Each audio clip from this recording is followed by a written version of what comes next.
is good all the time. Jesus Christ. Almighty God. Sa Diyos po ang pinakamataas na pagkakas. Muli sa araw na ito ay patuloy nating igalang ang kamatayan ng ating Panginoong Jesucristo. By His death, we receive salvation and redemption. By His death, we receive the blessings comes from God, spiritually and materially. Dahil po sa kanyang kamatayan, ang kapahingahan mula sa banal na Espiritu, nasa ikapitong araw ay nagpahinga ang Diyos. At ang kanyang kapahingahan ay nakita sa pamagitan ng kanyang larawan. At dahil dito ang pagganap sa araw ng Sabat, ito po ay pagganap ng mga taong kumikilala na ang Diyos ay Espiritu, nasa pamamagitan ng kanyang larawan, banal, na siya ang karunong at kapangyarihan ng Diyos. Sa ating panahon, ang pagdiriwang ng Sabat, siya pong panahon upang gampanan ng Hudyo at Hintil ang pagganap sa Sabat mula sa Espiritu hanggang sa ating panahon na bilang mga manampalataya kay Kristo at sumunod sa kanyang katuwiran, na ang ating paglilingkod sa Diyos ay hindi lang sa kapahingahang pisikal, kundi sa kapahingahang spiritual. So ginagawa po natin ito sapagkat ito ang salita na sinabi ng kasulatan na ang Diyos ay nagpahinga sa ikapitong araw. At dahil dito atin pong nakikita na ang katuparan ng sulat ng mga propita hanggang kay propita Amos, na yung namatay at muling nabuhay from His first coming up to the time of His second coming. Ang first coming ay pagbigay po ng kaligtasan at katubusan sa bawat sumampalataya sa Kanya. And the second coming, to those who believe and trust in God through Jesus Christ, pagkatapos niyang tumanggap ng Ebanghelyo ng kaligtasan,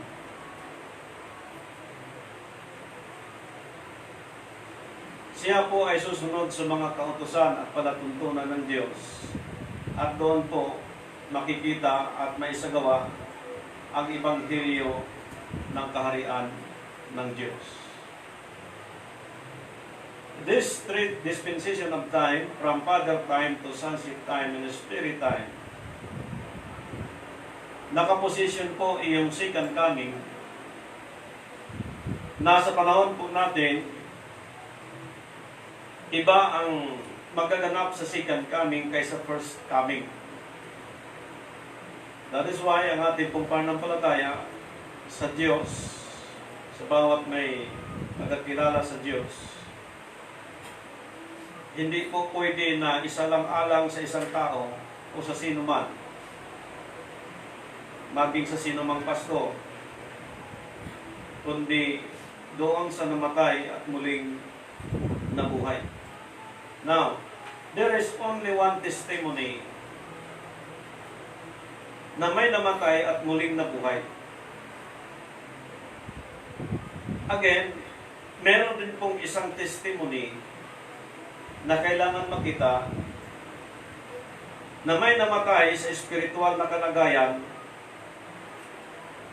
at nabubuhay sa kasalukuyan, na patay na sa dating pagkatao, which is the first death, at hindi na po siya naka-address para sa second death.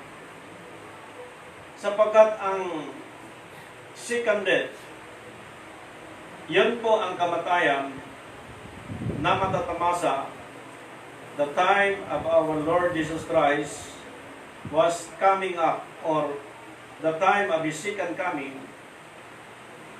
At titingnan po natin ang proseso ng second coming sa sulat ni Propeta Amos. At babasahin po natin sa chapter 5, simulan po natin sa verse 17. Okay, magsimula po tayo sa versikulo na yan. At atin pong iimayin ang ilan sa mga salita na katulad siya ng tabak, na ito ay mula sa Espiritu, na ang lahat ng bagay na mula sa Espiritu ay nahayag sa pamagitan ng kanyang larawan, yung namatay at muling nabuhay, at babalik siya, at ito po ang magiging kaganapan sa kanyang pagbabalik, na ito po ay pangkalahatan na, ay hindi po pang-individual. Kaya ang mga religious group, sa bawat grupo, sa bawat pamunuan, tinitiyak ngayon kung ano ang pundasyon at posisyon pagdating po sa salita ng Diyos na mula sa Espiritu, na kapag ang isang tao ay pagsasalitaan ng Diyos.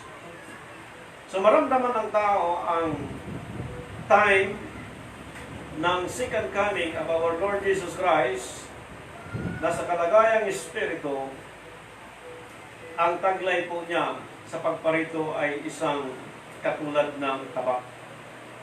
Okay, basahin muna natin yung Amos chapter 5, verse 17. Tingnan po natin sa Tagalog.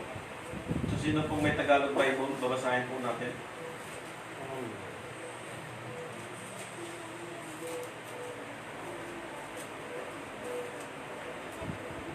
Sa Amos chapter 5, verse 17. Verse 17.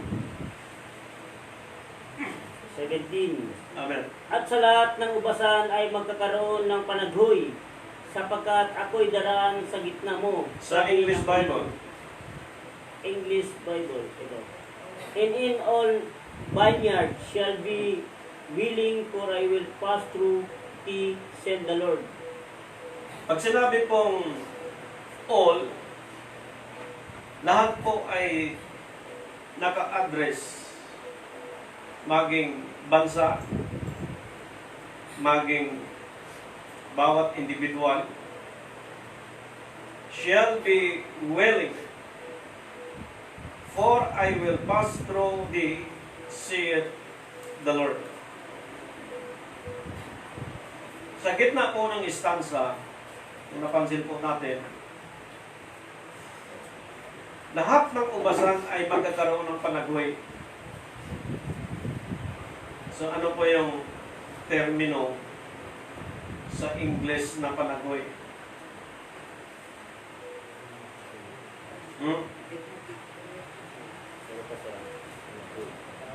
Ano po sa Tagalog? W-E-I L-I-N-G. Willing. Pakitingnan po sa Webster Dictionary. Tingnan po natin yung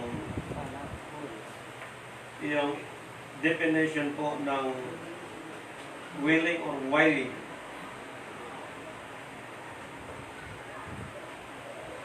Okay. Babasahin ko po yung termino po ng panaghoy. To make a loud, long cry of sadness or pain, to make a long high sound, to complain in a loud voice. Sa lahat po ng ubasan, ayon sa Scripture, ay magkakaroon ng panaghoy. Bantayan po natin, is a kind of a loud voice to make a low, high sound. Sadness or pain, long cry of sadness or pain. So yung pangkalahatan ay makadarama ng ganitong pandinig, boses, kabiguan, sakit, na maramdaman ng lahat ng ubasan na tinutukoy, at mangyayari iyon sapagkat, ang sabi ng Biblia, sapagkat ako'y daraan sa gitna mo, sabi ng Panginoon. Now, ipinakita ko ang tiyak sa verse 17 na in-address sa lahat ng mananampalataya na daraan ng Panginoon sa gitna ng bawat ubasan ayon sa Scripture, na yung namatay at muling nabuhay,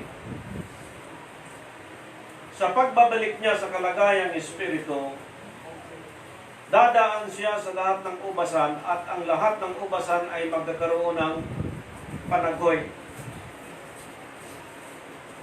At titingnan natin sa verse 18 kung anong klaseng mga ubasan ito na kanyang daraanan at magkaroon ng panaghoy.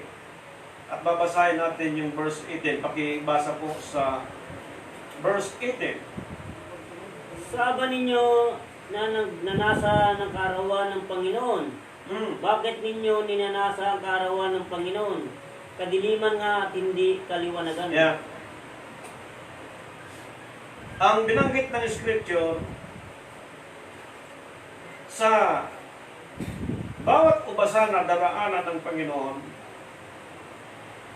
sa kaarawan na yon, hindi kaliwanagan kundi kadiliman. Okay. Para makita natin ang klase ng mga ubasan na tinutukoy ni Propeta Amos. At nais ko pong basahin sa verse 19. Gaya ng kung ang tao ay tumatakas sa leon at isang puso ang sumasalubong sa kanya, o pumapasok sa bahay at ikinakapit ang kanyang kamay sa pinid at isang ahas ang tumutukak sa kanya. Now, from the verse 17, ang mga ubasan na tinutukoy kanina na daraanan ng Panginoon, magkakaroon po ito ng loud voice or panaghoy. Sa makatuwid, sa paglilingkod sa Diyos, sa bawat individual o sino man,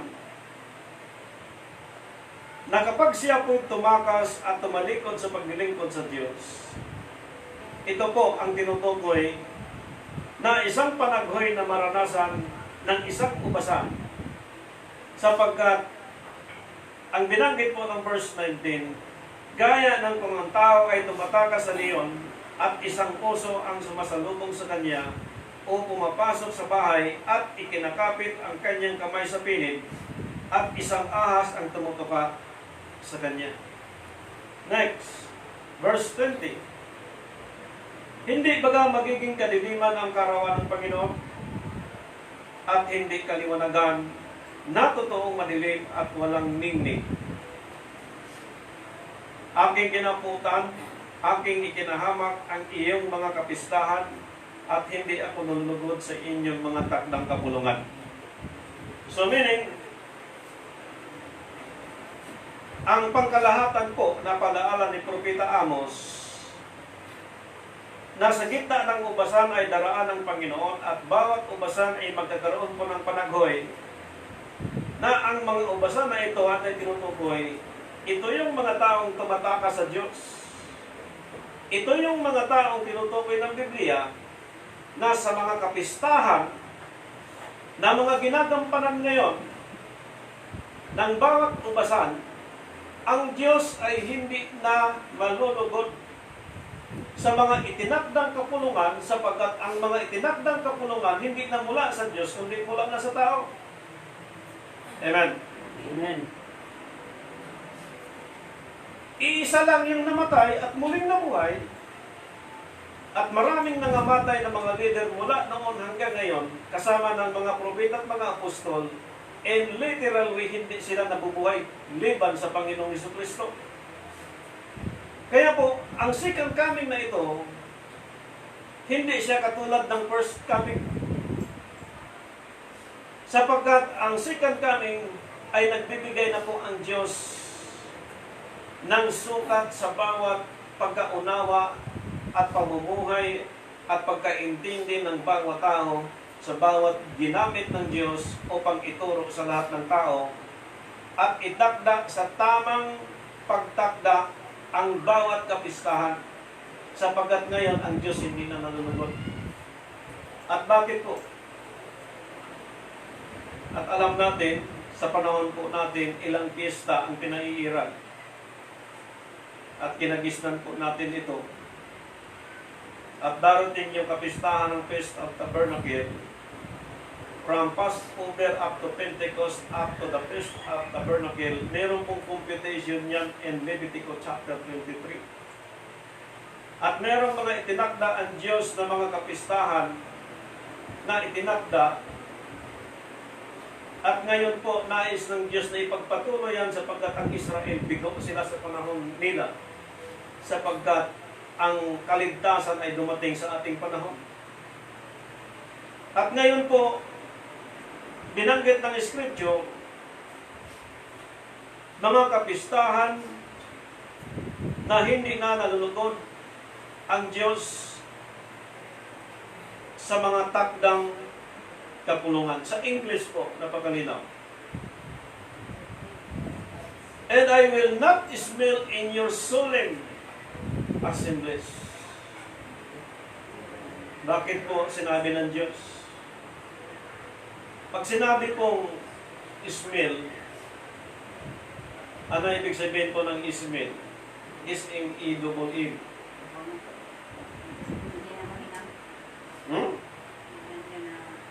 Pangamoy? Sa Old Testament, ang paglilinaw po sa panahon ng mga Israel in terms of smell, iyong paghahandog, pagsusunog nila ng mga karne, parang handog nila sa Diyos before Christ. Now in our time as a human being, yung hininga, yung ilong natin ginagamit sa pangsingot, nose to sense smell, na yung handog noon kapag nasunod, katulad sa panahon ni Propeta Moises, iyan ay tinatanggap ng Diyos. Pero ngayon sa panahon natin, in every solemn assemblies, kapag hindi po naitakda sa tamang takdang panahon, yung handog na yun ay hindi na nakalulugod sa Diyos. Therefore, in our time, in every nations, dumadanas po ng wrath of God sapagkat ni pagtakda ng panahon, binabago ng tao. Ganon ka pusok, ganon ka masuwain, ganon ka bayulitor ang tao ngayon sapagkat sabi ng Apostol Pablo, palibhasa ang espiritu, walang laman, walang buto, hindi nakikita ng tao. Lapastangan ang ginagawa ng karamihan po ngayon sa pagganap ng kapistahan sapagkat ang mga takdang panahon hindi na po sila kumikilala ng napaka ang sabi ng Biblia, which is the solemn assembly. Sa mga katuwid, pagka pinag-uusapan ko yung smell, pang-amoy ng Diyos, nais lang ng Diyos na maamoy sa atin sa paraang maitagda ng tao ang tamang mga kapistahan ng Diyos. Sapagkat siya ay Espiritu, again, walang laman, walang buto, by second coming, siya hindi nakakain, sapagkat siya ay Espiritu, at ang amoy ng, kailangan maamoy ng Diyos sa mga gawain ng paglilingkod, yung maitakda ng bawat ubasan ang mga nakatakdang kapulungan. Sa mga katuwid, ang piyesta, isang kapulungan na itinakda sa panahon ni Propeta Moises o panggampan nila ang bawat panahon na itinakda ng Diyos, magmula sa Passover hanggang sa kapistahan ng Sanlinggo, hanggang sa kapistahan ng Tabernakulo, na lahat ito ay may mga sukat, may mga bilang, na ang sabi ng Diyos, hindi na siya malulugod sa mga itinakdang mga kapulungan. Ngayon, alin pa dito tinutukoy ni Propeta Amos sa kanyang sulat? Tingnan niyo po. Verse 22, pakibasa po sa Tagalog. Oo, bagaman inyong ihandog sa akin ang inyong mga handog na susunugin at mga handog na harina, hindi ko tatanggapin. Ni akin mang kalugdan ang mga handog tungkol sa kapayapaan na inyong mga matabang hayop. Anong sabi sa English? I will not accept them. Neither will I regard the peace offering of your fat breast. Bakit po hindi na i-accept ng Diyos? Dahil sa hindi na naitakda ng tamang kapulungan ang mga nakatakdang panahon sa mga kapistahan ng Diyos. So, ibig sabihin, they are wasting time. Spiritually, physically, materially, financially. So, mahirap ka na nga, lalo kang mahirapan. Amen. Oo, bagaman inyong ihandog sa akin ang inyong mga handog na susunugin at mga handog na harina, hindi ko tatanggapin. Sa mga katuwid, kahit maghandog ka ng 1,000,000, 3,000,000, kung ang pagtakda ng kapulungan ay hindi ayon sa katuwiran ng Diyos, hindi tatanggapin ng Diyos. Sino nang tatanggap nun? Yung mga tao na namumuno doon sa mga ubasan na nagtakda ng kapulungan na hindi itinakda ayon sa kalooban ng Diyos. Ngayon, kung pag-uusapan po yung handog, kung pag-uusapan po yung amoy, alin yung handog, alin yung pang-amoy na maamoy ng Diyos at aamoy ng Panginoon ng mga ubasan sa ating panahon? Walang iba kundi yung maitakda ng kapulungan, ang tamang pagtakda sa mga kapistahan ng Diyos. Ganun lang kasimple. Amen. Again, ang sabi ng verse 23, ihiwalay mo sa akin ang ingay ng iyong mga awit. Sa mga tuwid, sa mga di nagtakda ng tamang kapulungan ng mga kapistahan ng Diyos, lahat ng preparasyon ng mga awitin yan pinahiwalay ng Diyos. Bakit po? Hindi natatanggapin ng Diyos, ni aamoyin. Again, they are wasting time spiritually, financially, physically. Ihiwalay mo sa akin ang ingay ng iyong awit, sapagkat hindi ko didinggin ang tinig ng iyong mga biyula. Dati po, dininig ng Diyos no, by the second coming of our Lord Jesus Christ, kapag hindi po naitakda sa tamang pagtakda ang kapulungan ng kapistahan, ihiwalay ng Diyos ang mga ito, ang ingay ng anumang awitin para sa Panginoon hindi natatanggapin sa Diyos. So parang nanalangin ng isang tao, nalangin siya ng panalangin, ang Diyos hindi nakikinig sa kanya. Umabot ng 1 hour, 2 hours panalangin niya, kinukubal na yung sa panalangin, hindi siya pakinggan ng Panginoon. Sapagat ang sabi ng Scripture, sambahin mo ang Diyos sa Espiritu at katotohanan, hindi sa paraan ng pagsamba sa statues. At dito po, kahit mga awitin, mga ingay sa awitin, mga praising and worshiping unto the Lord, at iba ang pagtakda sa kapulungan ng mga kapistahan, ihiwalay sila ng Diyos, hindi sila pakinggan ng Diyos. So kahit pa magaling kang singer mula sa Amerika, sa iba't ibang bansa, nagpuri sa Panginoon during the time of that event. Pero yung event na yan hindi nakatakda sa tamang takda ng kapulungan, hindi papakinggan ng Diyos. They are wasting time. Again, financially, physically, materially. Pati po yung ingay ng viola hindi na papakinggan ng Diyos. Ang naging dahilan ay hindi itinakda sa tamang kapulungan ang mga kapistahan ng Panginoon. Sa mga tuwid, pag sinabing kapistahan, kasayahan, hindi lang yung yearly, pati yung kasayahan sa family, kasayahan sa kamag-anak, kasayahan sa iba't ibang mga kasayahan, may ituring po na isang piyesta po yan.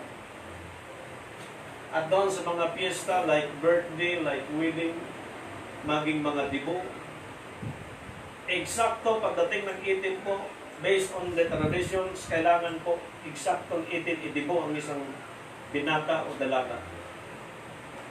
And that is the traditions of man. Hindi pwedeng lumampas. On that moment of time na once a year lang mangyayari sa isang buhay ng isang binata at dalaga. But in this time, the second coming of our Lord Jesus Christ, sisilaban na niya ang bawat ubasan ngayon. Amen. Sa mga tuwid, kung itinakda mo ang tamang pagganap sa kapistahan sa ubasan ng Panginoon, sisilaban ka man at mangyayaring pagsisilab, hindi ka masusunog sapagkat nakatakda ang iyong pagganap sa tamang kapistahan na itinakda ayon sa katuwiran ng Diyos. Pero, kung nakatakda sa di ayon sa katuwiran ng Diyos ang mga kapistahan ng mga kapulungan ito, pagsilab niyang takbo, kahit saan niyang takbo, walang paninindigan. Why? Ang kanila pong handog sa Diyos ay hindi natatanggapin ng Panginoon. Awitin, kaingay ng biola, bingi ng Diyos. Hindi napapakinggan. Umawit ka man ng isa, dalawa, awiting malumanay. Kung ginanap ito sa tamang itinakda ng Diyos sa bawat kapulungan, tatanggapin ng Diyos. Amen. Magpuri ka sa madaling araw, mag-devotion ka, na ang boses natin ay pangkaraniwang boses lang. Dahil sa gumaganap ka sa itinakdang panahon ng Diyos, papakinggan tayo ng Diyos. Pag sinilaban ng isang ubasan, hindi ka tatakas, hindi ka tatakbo. Ayon kay Propeta Amos, tatakbo ka man, tatakas ka man, may leon, tatapit ang iyong kamay sa pinto, may ahas, tutuka sa iyo. Kahit saan ka pupunta. In other words, kahit saan ka pupuntang church o gawain ng Panginoon na nagsasabing ito ang takdang kapulungan, kahit saan ka pupunta, may leon at ahas na nakaabang at tutuklaw. Amen. So gaano kahalaga ang pagganap sa nakatakdang panahon? Napakahalaga po. sapagkat hindi presidente ng Pilipinas ang ating pinaglilingkuran, kundi may-ari ng lahat ng bagay, ng bawat hininga, may alam sa bawat taon ng bawat tao kung kailan siya babalik sa lupa. Siya may hawak ng susi ng kamatayan.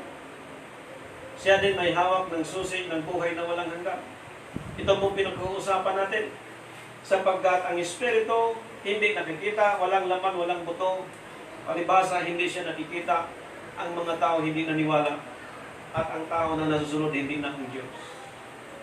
Ngayon, ano pang sabi ng Scripture? Ang sabi dito sa verse 23 and 24, kundi bumugsok ang katarungan na parang tubig at ang katwiran sa parang malakas na agos. Sa madaling sabi, itong mga hindi gumaganap sa mga itinakdang panahon, darating ang araw na tatangayin sila ng katarungan at katuwiran ng Diyos katulad ng isang malakas na tubig. Ganon ang puwersa at current, ang katuwiran ng Diyos. Hindi po pwedeng baguhin, hindi po pwedeng kontrahin. Kaya maaari po ang tao na bubuhay sa ilang taon at kahit alam niyang katotohanan, pilit niyang ginagawa, labanan ito. At pagdating ng panahon ng kanyang katawan ay mahimlay na, kahit anong gagawin niya, ibalsamo siya, gagapusin siya, ihulog sa 6 feet below, hindi na siya magkareklamo sapagkat patay na siya. Pero nung buhay pa siya, pilit kumukontra ang kanyang puso't isip sa mga bagay na itinuro ng Diyos. Hindi na papakinggan ng Panginoon, ni mga awitin, ni mga handog, hindi na tatanggapin ng Diyos. Pero pilit kinukontra, kinakalaban mo ito. Ngunit pagdating ng panahon na nasa 6 feet below na, kahit balsamahin siya, putulin ang kanyang ugat para tusukan po ng formalin, hindi na siya makareact. At ang gagawin ng mga magulat na mag-anak, iiyak na lang. Bakit ka iiyak? Dahil namatay ang man sa buhay. Samantala, nung buhay ang turuan mo, ayaw. Amen. Dito ako kay ganito, dito ako kay ganyan. The system of God through Jesus Christ by His second coming is trials and persecutions. Hindi po salvations and redemption ang ibigay, kundi trials and persecutions. Kailangan po nating malakas sa panahon yan sapagkat yun ang style, kumbaga, sa tawag ng tao ng Diyos through Jesus Christ, yung panahon ng kanyang second coming. Kaya sabi ni Apostol Pablo, pray without ceasing, sapagkat anytime darating ang Panginoon, araw, umaga, madaling araw, tanghali, anytime. Kaya pagdating niya, kapag ang mga ubasan hindi na nakatakda sa tamang kapulungan ang mga kapistahan ng Diyos, sisilaban ng Diyos yan. Ngayon, pag silap, tatakbo ka sa isang church. Pag silap, tatakbo sa isang church. Eh sabi kanina, may leon, may ahas, nakaabang sa kanya. Wala, hindi ka matatakas. Amen. Natakasan mong barangay, pulis, NBI, pero hindi mo matakasan ng Diyos. Amen. Pag tayo po ay babalik sa alikabok, masaya tayong humarap sa Diyos. Pagsubok, kahirapan, panindigan, nakatayo tayo dahil sa pangunguna ng banal na Espiritu. Sapagkat naniwala tayo ang Espiritu ay buhay at makapangyarihan. Naniwala tayo na ang Espiritu Santo, banal at makapangyarihan, may-ari sa lahat ng bagay. Naniwala tayo na nabubuhay tayo sa mundong ito ay meron tayong misyon na ginagampanan mula sa Panginoon para top din natin ang mga itinakdang kapulungan mula sa Panginoon. At ginamit ang iba't ibang mga instrumento ng Diyos upang makita natin ang mga bagay na ito. So ano pa? Nagdala baga kayo sa akin ng mga hain at ng mga handog sa ilang na 40 taon o sangbahayan na Israel. So malinaw po, ang bansang Israel na unang bansa, ipinakita po ang failure na ito. At malaking example sa ating panahon na pagdating sa kapanahunan po natin, na kailangan po masunod ang Diyos, hindi po ang kalooban natin. At ang sabi dito, oo, inyong pinasan ang tabernakulo ng inyong hari at ang dambana ng inyong mga larawan, ang bituin ng inyong Diyos na inyong ginawa para sa inyong sarili. Kung titingnan mo kung mabuti, hindi ka nga sumamba sa statues, hindi ka sumamba sa larawan. Amen. Kung iba po ang pagganap sa mga nakatakdang kapulungan sa kapistahan ng Diyos, that is spiritual fornications, spiritual worshiping idols. Mas matindi pa kaysa sumasamba sa larawan. Amen. Kaya sabi ko, purihin ng Diyos, kung nag-declare ang isang tao na siya ay born again, at hindi siya gumaganap sa tamang mga kapulungan ng kapistahan, bumalik ka na lang sa Roman Catholic. Amen. Sapagkat marami tayong mga kaibigan sa Roman Catholic na talagang nagsisikap na magbabago. Marami tayong mga kaibigan sa Roman Catholic na nagsisikap na mamuhay na ayon sa kalooban ng Diyos.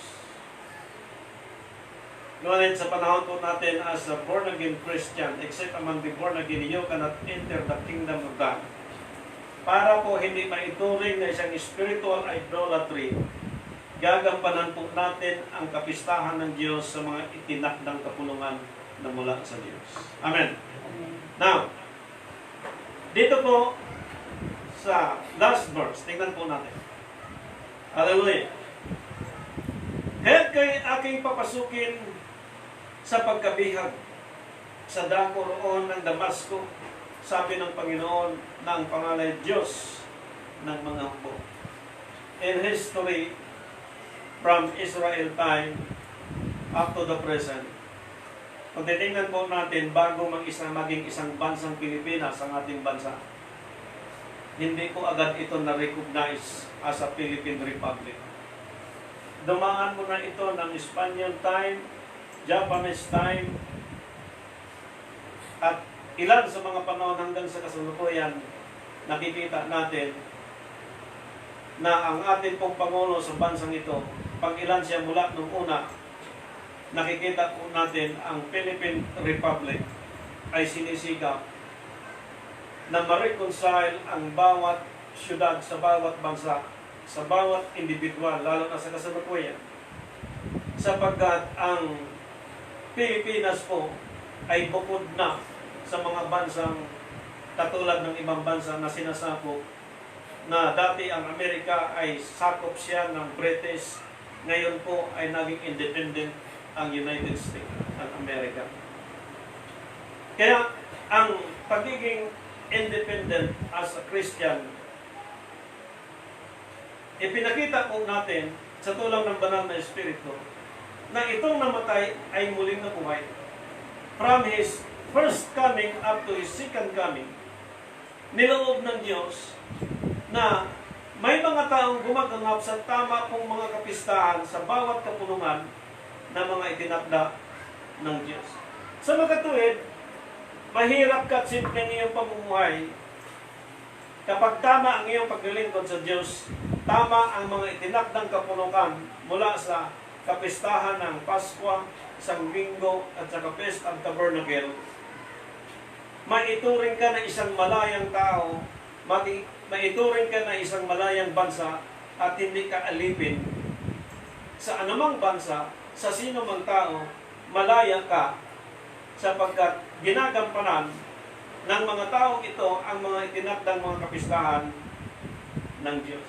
Pero kung ang isang tao mayaman, kung ano ang kanyang katayuan sa panahong ito, kapag hindi niya ginagampanan ang mga itinakdang mga kapistahan ng Diyos sa tamang itinakda, alipin pa rin siya hanggang ngayon kahit sabihin natin na siya ay sagana sa lahat ng bagay, protektado sa lahat ng bagay, ngunit hindi siya nakasunod sa tamang mga itinakda ng Diyos na patulungan sa mga pagdiriwang sa mga kapistahan ng Diyos, alipin pa rin siya.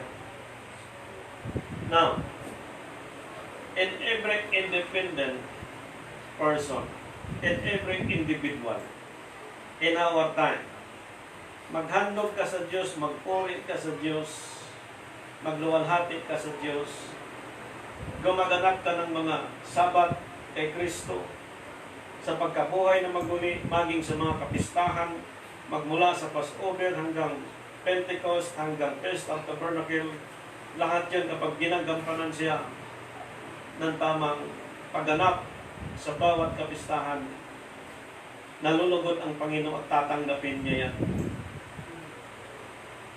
Amen. Kaya po, ang isang napakahalaga sa buhay po natin, pag sinabi pong God is Spirit, walang laman, walang buto.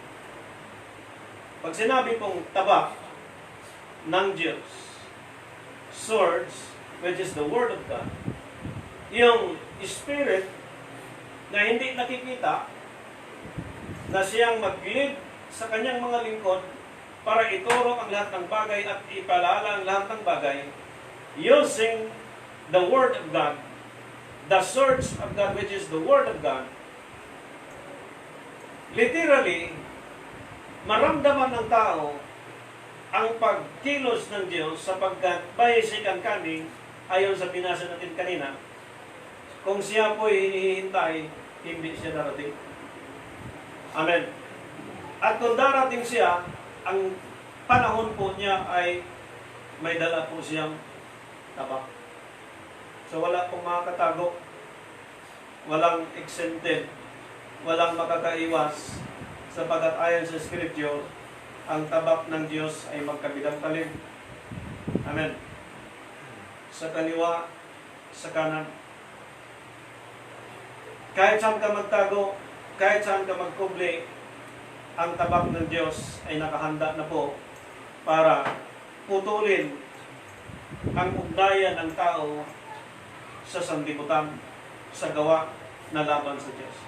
Okay, let us read Isaiah chapter 11 verse 4. Tingnan po natin yung scripture sa Isaiah chapter 11 verse 4. Na dito po inilinaw ang pagkasulat ni Propeta Isaiah before Christ, at sa tulong ng Banal na Espiritu ang kapanahonan ni Jesus Christ ay sinulat ng mga apostol hanggang kay Apostol Pablo, na ang pagkasulat ni Propeta Isaiah is 100% ginampanan ng ating Panginoon at nagkaroon ng katuparan. Okay, Isaiah chapter 11 verse 4. Tingnan po natin sa scripture. Isaiah chapter 11.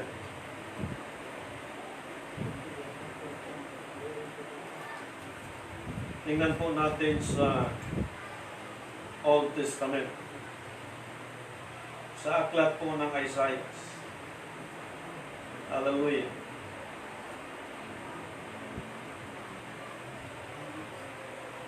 Okay. Let us read Isaiah chapter 11 verse 4. But with righteousness shall he judge the poor. So dito po sa pagkasulat na ito, sa King James Bible, medyo malalim po siya. At titingnan po natin sa Bilingual Bible para makita natin yung English-Tagalog.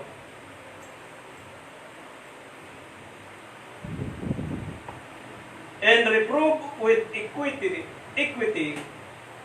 for the meek of the earth, and he shall smite the earth with the rod of his mouth, and with the breath, hininga, of his lips shall he slay the weak.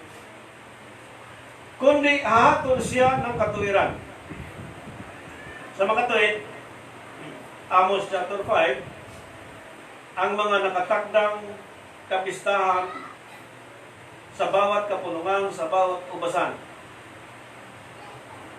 hahatulan ng Diyos ng kanyang katuwiran. At ang sabi kanina, aagos tulad ng tubig yung katuwiran ng Diyos. Ang sabi dito, kundi hatol siya ng katuwiran sa dukha at sasaway na may karampatan dahil sa mga maamo sa lupa. Ang pagsaway ng Diyos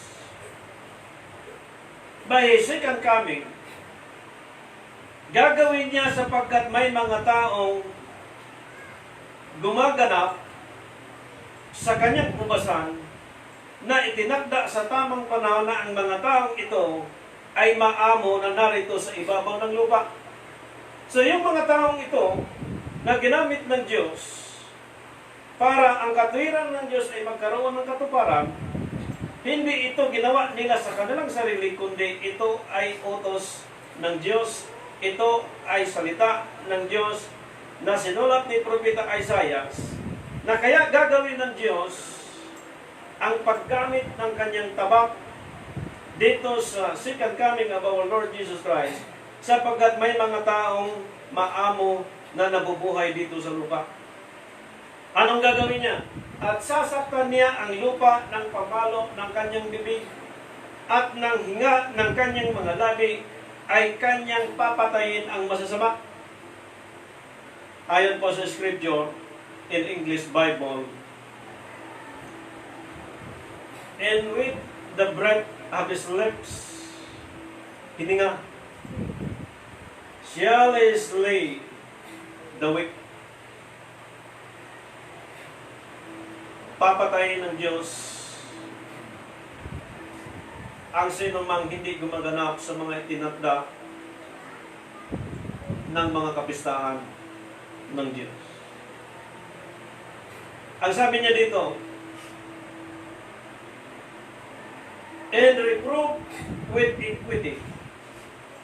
Yung pagkabanggit po sa English Bible, sa verse 4, makikita po natin, kundi hahatol siya ng katuwiran. Sa mga tuwid, ang Abib, which is April 14, hahatulan ng Diyos ayon sa kanyang katuwiran, na ang katuwiran ng Diyos is 14. Amen.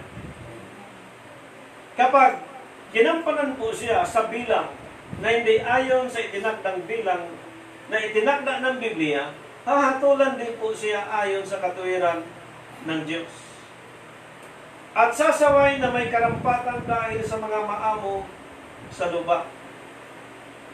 At sasaktan niya ang lupa ng pamalo ng kanyang bibig at ng kanyang hininga, ng kanyang mga labi ay kanyang papatayin ang masama. Ngayon, paano ito mabigyan ng understanding, ng revelation ng Diyos, leading by the Holy Spirit, this second coming of our Lord Jesus Christ, kung ang pagganap sa mga kapistahan ay hindi na po nakatakda sa tamang itinakda ng Diyos? Sapagkat yung mga namatay kay Kristo, amen, yung unang namatay, unang bubuhayin. At yung madatnan ni Kristo na buhay, supposedly madatnan sila ng Diyos na gumaganap sa nakatakdang mga kapistahan ng Diyos. Pero kung madatnan ng Panginoon ang mga ito, breath of his lips shall he slay, daway papatayin sila ng Diyos.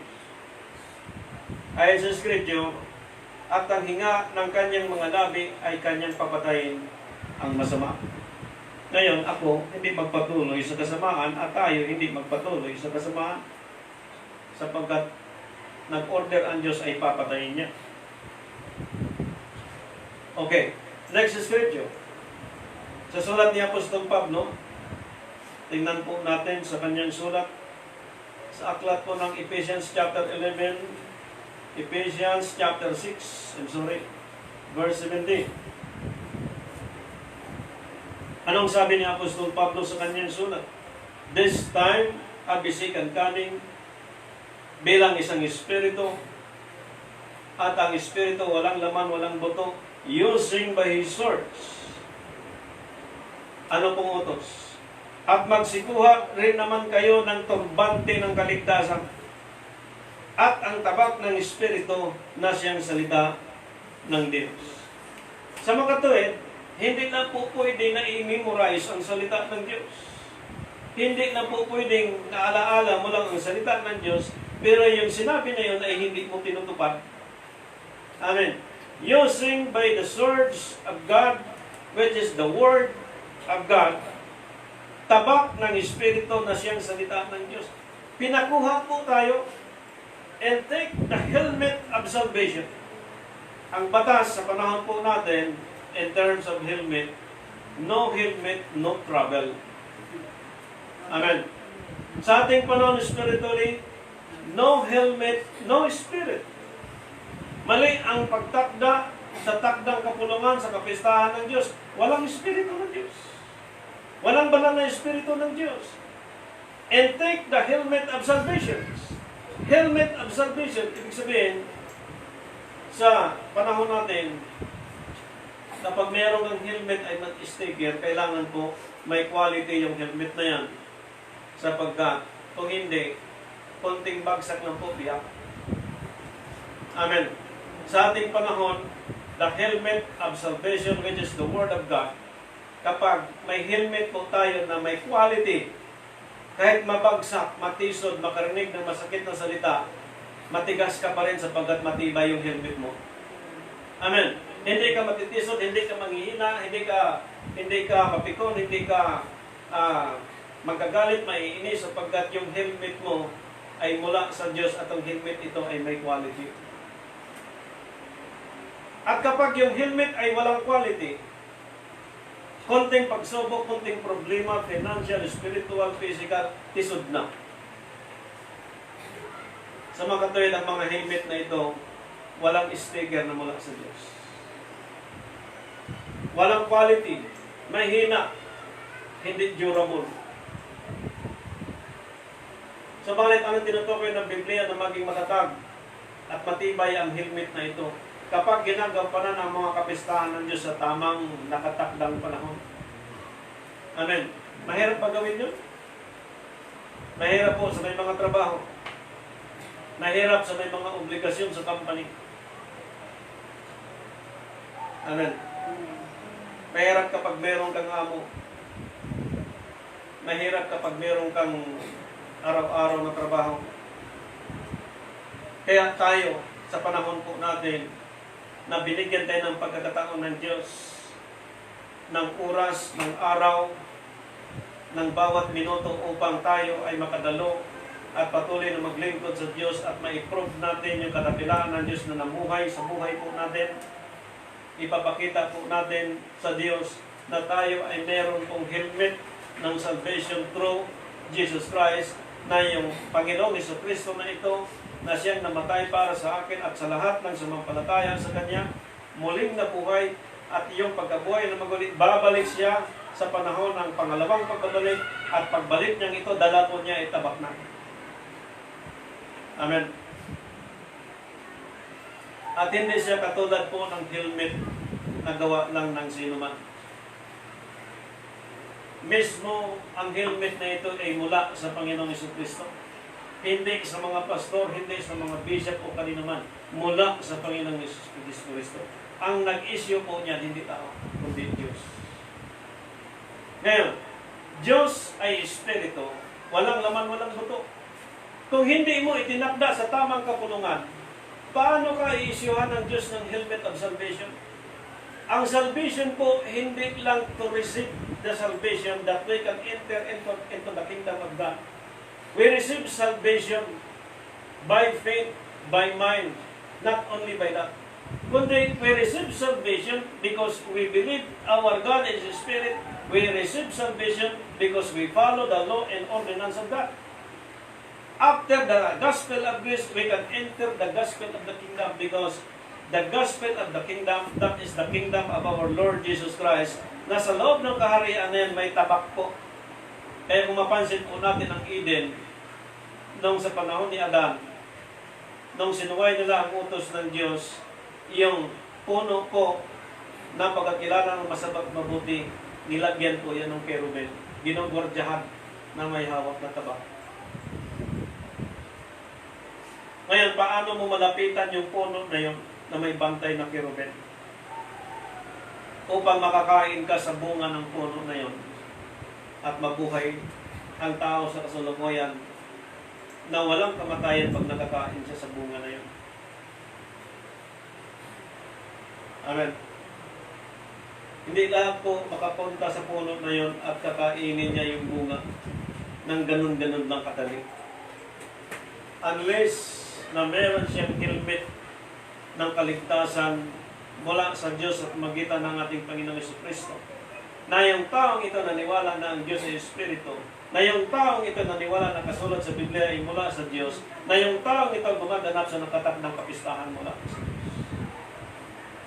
Papuri nila paghandog sa Diyos, inaamoy ng Diyos na tinatanggap ng Panginoon yung mga awitin. Amen. Kaya kami noon, namimili kami ng choir na magaling ang boses. Pero mga kapatid, hindi magaling ang boses yung hinahanap ng Diyos. Ang pagganap sa mga itinakdang kapulungan ng Panginoon. Amen. Now, Thessalonica chapter 2, verse 8. Tingnan po natin ang sulat ni Apostol Pablo ayon po sa pangunguna ng Banal na Espiritu sa kanyang panahon at maging sa panahon po natin na dito po sa 2 Thessalonica chapter 2 verse 8. Babasahin po natin. Okay. At kung magkagayoy, mahayag ang tampalasan na papatayin ng Panginoong Hesus ng hininga ng kanyang bibig. At sa pamamagitan ng pagkahayag ng kanyang pagparito ay lilipunin. 9. Siya na ang kanyang pagparito ay ayon sa paggawa ni Satanas na may buong kapangyarihan at mga tanda at mga kahangahangang kasinungalingan. Hallelujah. At may buong daya ng kalikuan na nangapapahamak sapagkat hindi nila tinanggap ang pag-ibig sa katotohanan upang sila'y mangaligtas. At dahil dito'y ipinadala sa kanila ng Diyos ang paggawa ng kamalian upang magsipaniwala sila sa kasinungalingan. Instead na sila ay tinawag ng Diyos at bibigyan ng helmet para maniwala sila sa kaligtasan, maniwala sila sa mga bagay na ipinadala ng Diyos magitan ng kanyang larawan, sila'y tinuturuan, igagayad upang mabuhay sa tamang pamumuhay, igagayad sila upang lumakad sila ayon sa katwiran ng Diyos, ituturo sa kanila ang mga takdang kapanahunan ng kapulungan ng mga kapistahan ng Panginoon para mamuhay sila sa mundong ito na ang Diyos ay malulhati sa bawat buhay ng bawat individual. Pero instead na ganun po, sila ay nagpasiniwala sa mga bagay na may kasinungalingan. Ganon ka, rahas. Subalit, ang sabi ng scripture kanina, dahil sa may mga ama-among tao sa lupang ito, ang mga ito ay isi-secured ng Diyos at sa pagbabalik niya 100% ang kanya pong patatamaan sa kanyang galit, yung mga taong hindi naglilingkod at gumanap sa tamang itinakdang mga kapulungan ng Diyos. At isa na po yung mga Feast of Tabernacle. Okay. Hebrew chapter 4, verse 12. Tingnan po natin sa pagpapatunay ni Apostol Pablo sa kanyang sulat upang makita natin iyong kahalagahan po nito na siyang buhay po natin na naka-imply na not only by weekly, also the yearly celebration. Tingnan natin. Chapter 4, verse 12 ng Hebrew. Sabi po dito, sapagkat ang salita ng Diyos ay buhay at mabisa at matalas kaysa alinmang tabak na may 2 talim at bumabaon hanggang sa paghihiwalay ng kaluluwa at espiritu ng mga kasukasuan at ng utak at madaling kumilala ng mga pag-iisip at mga haka ng puso. Sa mga tuwid, walang maitago sa Diyos. At walang anumang nilalang na hindi nahayag sa kanyang paningin. Amen. Lahat ng klaseng hayop, lahat ng klaseng tao, babae at lalaki, hayag sa paningin ng Diyos. Walang bagay na nalilihim sa Kanya. Ngunit, ang lahat ng mga bagay ay hubad at hayag sa harapan ng mga mata niyong ating pagsusulitan. walang malilihim, lahat lantad sa Diyos. So kailan pa gawin ng tao na itinakda at maitakda niya ang tamang kapulungan sa mga kapistahan ng Panginoon? Kailan?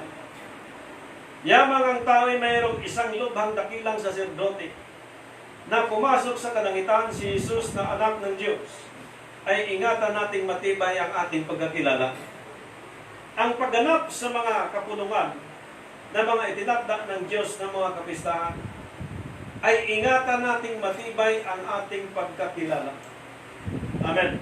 Hindi siya maingatan na parang mahina lang, na parang pag good feelings ka, okay, pero pag bad feelings ka, hindi okay.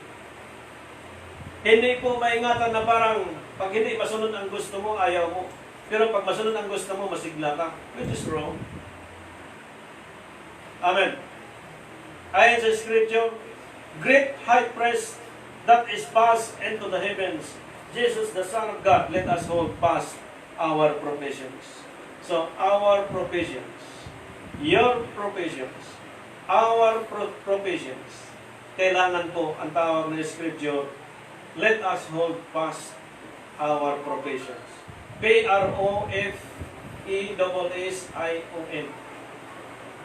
My professions and your professions.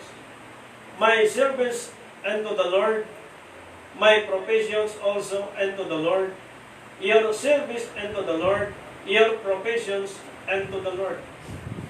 So, lahat po ng professions na taglay ng pagkakilala ng bawat sinuman, patunayan niyang matibay ito. Pag sinabing matibay, itinakda siya sa tamang kapulungan na itinakda ng Diyos. Amen. Ngunit kung hindi siya maitakda sa itinakdang kapulungan ng Diyos, mga kapistahan, hindi siya maituring na matibay. Kaya sabi niya, kapag hindi siya maituring na matibay, and opposite, there's verse 14, hindi po siya matawag na professions, mga kapatid kay Kristo. So, kapag ang isang tao ay natapos siya sa college at nagtapos siya ng engineer, ng accountant, ng abogasya, ng doktor, yun po ay kanyang tinapos, matawag po ng kanyang profession siya. Pero kapag ang isang kurso ng isang tao at hindi niya kinakarir yun at hindi niya pinagpatuloy, failure siya sa kanyang professions at datnan siya ng Panginoon. Tumakas man siya, wala siyang pwedeng matakasan sapagkat may leon, may ahas na kaabang sa kanya. So saan ka pupunta sa mundong ito? Pipiliin na lang ka, mamamatay ka, ibigay ka sa spit below. Saan papunta ang iyong kaluluwa? Sa impyerno. Ang iyong katawan, ibibigay kay Satanas. So, wala kang aasahang eternal life. Sapagkat ang bibigyan na ng eternal life, mga kapatid kay Kristo, yan yung mga taong naglilingkod sa Kanya. Sapagkat ayon sa Scripture, by His blood, we receive salvation through Jesus Christ. Amen. So, anong ibig sabihin ng blood is life. So, my life and your life, our life is the life comes from God through Jesus Christ. So, ang buhay natin ito ay punong-puno ng sacrifice. Since before na pinanganak po tayo. At nung nakareceive tayo kay Jesus Christ, ang buhay natin, at least hindi na katulad nung tayo po'y pinanganak kung ilang taon hanggang sa kasalukuyan. Kaya ang buhay na Apostol Pablo, sabi niya, magala kayo palagi sapagkat ang Diyos ay makapangyarihan at ang kagalakan palagi ay laging sa Panginoon. Rejoice in the Lord always, and I say it again, sabi niya, rejoice. Okay, so from the helmet of salvation na ipinakita po sa pinasa po natin from chapter 4, verse 12, my professions and our professions, we received of these professions comes from God. So, yung 4 years na kurso, 10 years na kurso, 7 years, or twice na kurso, or thrice na kurso, same professions, na yung profession na ito kapag nagampanan siya ng mga itinakdang kapulungan sa itinakdang ng mga kapistahan ng Panginoon, you are a professional. Pero kung hindi siya itinakda sa tamang kapulungan, anong tawag po doon? Hindi ka po professional. Sino nagbigay sa pagiging professional? Hindi tao, kundi Diyos. Amen. Kahit sinong mayaman sa buong mundo, hindi pwede pong magmalaki. Sapagkat ang nagbigay ng profession nito ni Diyos, kaya ginagalang siya ng sanlibutan. Kahit sa Supreme Court, lahat ng judiciary may mga Bible po nakalagay doon sapagkat nirespeto nila ang salita ng Diyos. Revelation chapter 1, verse 16. Tingnan po natin. At sa kanyang kanang kamay ay may 7 bituin. At sa kanyang bibig ay lumalabas ang isang matalas na tabak na may 2 talim. At ang kanyang mukha ay gaya ng araw na sumisikat na matindi. Hallelujah. At nang siya ay aking makita ay nasuba-suba kong waring patay sa kanyang paanan. At ipinatong niya sa akin ang kanyang kanang kamay na sinasabi, huwag kang matakot, ako'y ang una at ang huli. Sa madaling sabi, matatakot ka lang kapag hindi mo na itakda sa tamang panahon ang mga kapulungan ng Diyos. Amen. Hindi ka takot mamatay, hindi ka takot mag-mission, hindi ka takot mag-devotion, hindi mo kinahiya na umawit ka sa Panginoon, madaling araw, pagising mo, hindi yung trabaho na nang gagawin mo, wala ka ng prayer, wala ka ng devotion, wala ka ng pagpurik sa Panginoon. Pagdating ng kanyang time, by second coming, using by swords, mga kapatid kay Kristo, yung biglaang pangyayari, baka hindi tayo prepare. At ang sabi ng Revelation chapter 2, hallelujah, chapter 2, verse 12, ang sabi po niya dito, at sa anghel ng iglesia sa Pergamo ay isulat mo, ang mga bagay na ito ay sinasabi ng matalas na tabak na may 2 talim. So hindi lang sa Laodicea, magmula pa ito sa Ephesians hanggang Laodicea, which is the 7th church of Ages, lahat po may mga tabak ng Diyos yan. At from the gospel of grace up to the gospel of kingdom, mas matindi po sa gospel of kingdom. Talagang swords na po ang ginagamit ng Panginoon dyan. At marami na pong mga patunay at nagkaroon po ng katuparan yan mula sa sulat ng mga propeta hanggang sa Panginoong Jesucristo. Okay. Dito po, yung Espiritu, walang laman, walang buto. Sa pamamagitan ng kanyang tabak, kaya tayo po ay binago ng Diyos at nakinig tayo sa salita ng Diyos. At ito po ay nilapatan ng kapangyarihan ng Panginoon sa pamamagitan ng kanyang bugtong na anak. Kaya ang buhay niya ibinigay, nag-demonstrate siya from His death and resurrection. Pinatunayan niya na yung gawa ng Diyos mula sa Genesis chapter 1 up to the present, yung natural universe, ipinakita po niya mula sa pag-create niya sa lahat ng bagay hanggang sa pag-create niya ng tao, hanggang sa panahon ng ating Panginoong Jesucristo, hanggang sa pagparito niya by His second coming. First, literal ang kanyang first coming. Secondly, ang kanyang second coming ay spiritual. Una, Ephesians chapter 3, pakabasa po sa Tagalog, brother. Chapter 3, verse 9.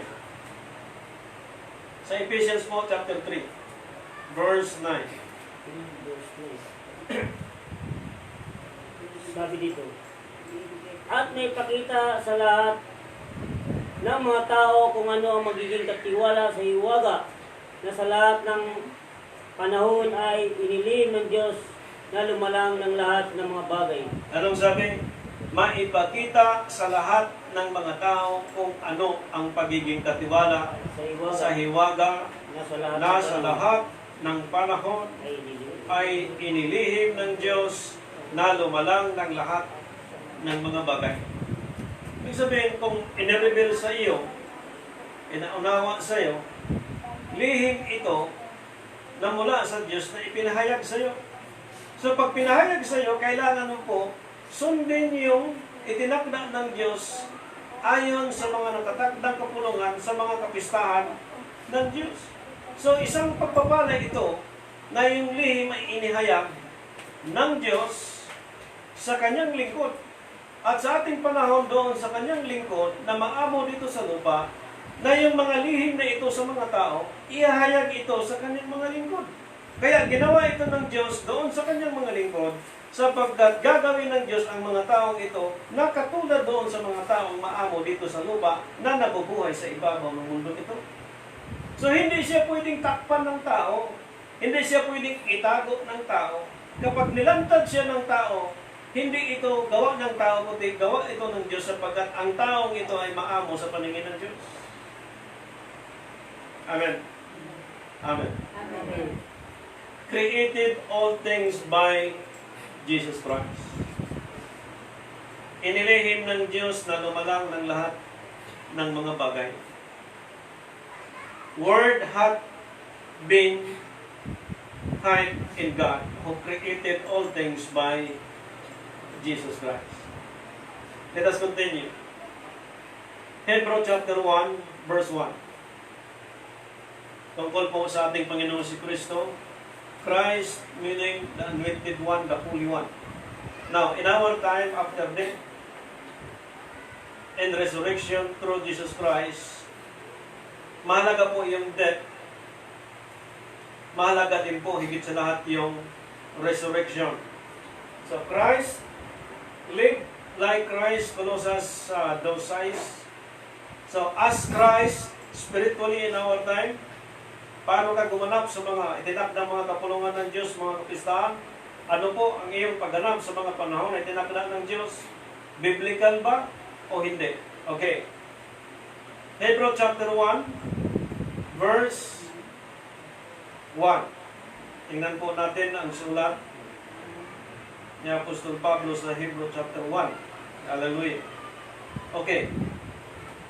Nang unang panahon sa ating mga magulang sa iba't ibang panahon at sa iba't ibang paraan sa pamamagitan ng mga propeta, ay nagsalita sa atin sa mga huling araw na ito sa pamamagitan ng kanyang anak na siyang itinalaga na tagapagmana ng lahat ng mga bagay na sa pamamagitan naman niya ginawa ang sanlibutan. So malinaw pong scripture in Hebrews chapter 1, verse 1 and chapter 2. Sinong magsalita sa huling araw? Ng kanyang anak, sa pamamagitan ng kanyang anak na siyang itinalaga na tagapagmana ng lahat ng mga bagay na sa pamamagitan naman niya'y ginawa ang sanlibutan. So the creator of all things is God, is His Spirit. Amen. Sa pamamagitan ng kanyang tabak, ng kanyang salita, from first coming up to the second coming, yung creator na ito, which is God, is Spirit, yung Kristo na ito, na namatay at muling nabuhay, sa ating panahon kapag ginampanan ng mga itinakdang kapistahan ng Diyos sa tamang itinakdang ng Diyos, Christ as, tatawagin siyang Christ-like or Christ as. Sapagkat ang ginawa ni Kristo sa mundong ito, sabi niya, ang ginawa ko hindi akin kundi mula sa Ama. Ang pagkain ko kundi gagawin ko ang kalooban ng Ama. Sa ating panahon, kapag itinakda mo sa tamang kapistahan, sa itinakdang panahon, hindi tayo iba sa ginawa ng ating Panginoong Jesucristo. Ang sabi dito, sa panahon, appointed heir of all things, by whom also made the words, spoken unto us by His Son. Amen. Sa last days, ang magsalita po, hindi na po mga propeta na tatawagin, sapagkat itinakda na po ang lahat ang mga propetang itong tinawag ng Panginoon, na pagdating ng last days, ang magsasalita na dito ang anak. Sino? Ang anak ng Diyos. Sa makatuwid, ang anak ng Diyos na namatay at muling nabuhay, kapag ang isang namatay sa dating pagkatao sa spiritual at nabuhay sa iyan sa paglilingkod sa Diyos kay Kristo at tinupad niya mga takdang kapistahan ng Panginoon, maituring din siya na katulad ni Jesus Christ. Amen. Amen. Now, in Scripture chapter 1, verse 2 sa Hebrew, malinaw, by whom also He made the words. Whom also He made the words. Appointed heir of all things. Wala na pong ibang appointed, kundi yung Son, na yung Son na ito namatay at muling nabuhay. Na yung Son na ito, sa first coming literally, nandito sa lupa, sa second coming spiritually, babalik siya, ang dala po niya tabak. Amen. Kaya po, wala nang ibang propeta, kundi ang Panginoon Jesucristo. Wala na rin pong ibang appointed Son, kundi ang ating Panginoon Jesucristo. Amen. Pinatunayan ng Hebrew chapter 1, verse 1, and chapter 1, verse 2. Perfectly. Last. So after the Creator, from the Spirit is God, Creator, Source of God, Christ us, sa panahon po natin is walang iba ang banal na Espiritu. Tingnan po natin. Job chapter 33, verse 4. Tingnan po natin sa aklat ni Job, sa kanyang pong sulat. Sa Job po, chapter 33, verse 4. Hallelujah. Glory to God.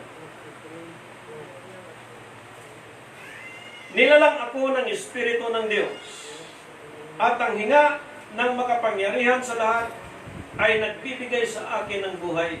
Hallelujah. Kung ikaw ay magkasasagot, ay sumagot ka sa akin. Ayusin mo ang iyong mga salita sa harap ko, tumayo ka. Narito ako'y sa Diyos na gaya mo. Ako may nilalang mula rin sa lupa. Ibig sabihin, sa panahon po ng banal na Espiritu, as Christ-like, na isa din po tayo sa kinikreate ng Panginoon. Sa panahon pong yan, ipinakita po in verse 3, chapter 33, sasaysayin ng aking mga salita ang katuwiran ng aking puso. Kaya nung galing ang puso? Mula sa Diyos. At ang nalalaman ng aking mga labi ay sasalitain may pagtatapat. So, hindi po pwede gamitin ang mga labi at gamitin ang ating sariling puso bilang tao upang sirain yung itinakda ng Diyos, yung kinikreate ng Panginoon na maging katulad kay Kristo at pananahanan ng banal na Espiritu at magsasaysay gamit ang kanilang mga labi para sabihin sa sandaigdigan na ito na humanda po tayo sa pagparito ng Panginoon sapagkat ang dala po niya ay hindi gantimpala kundi tabak. Now, kung gagamitin po ang aking bibig sa buong mundo, salamat sa Panginoon. Kung gagamitin ang bawat bibig ng bawat sinuman para pagsalitaan po tayo, dapat magpasalamat tayo sa Panginoon. Amen.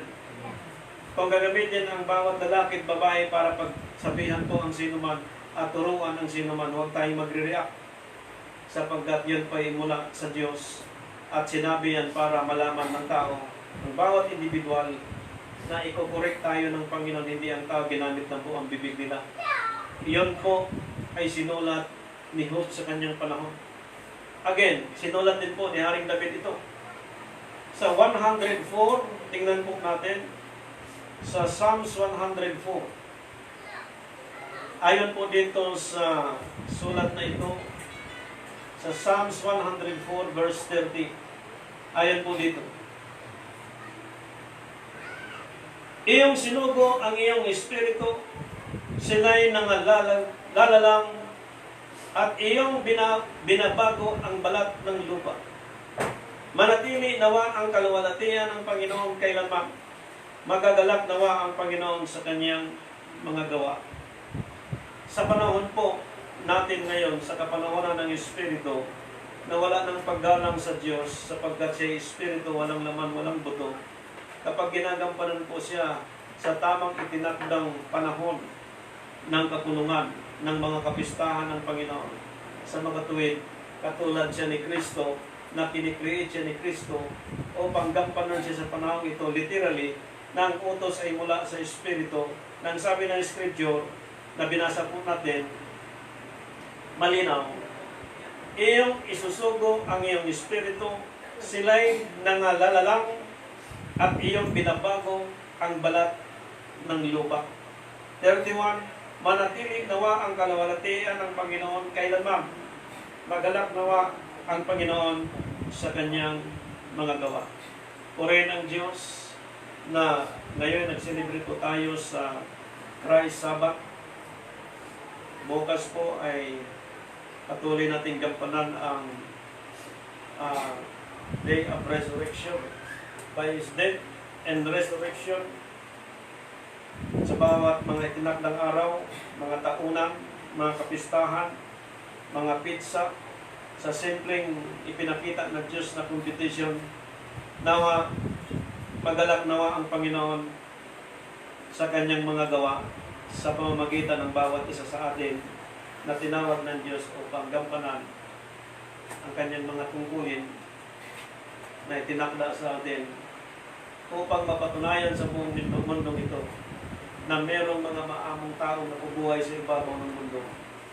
At yun, ang Diyos lang po ang nakakaalam. Amen. So sa Diyos po ang papuri, sa Diyos po ang karangalan, ngayon at magpakailanman sa pangalan ng Jesucristo.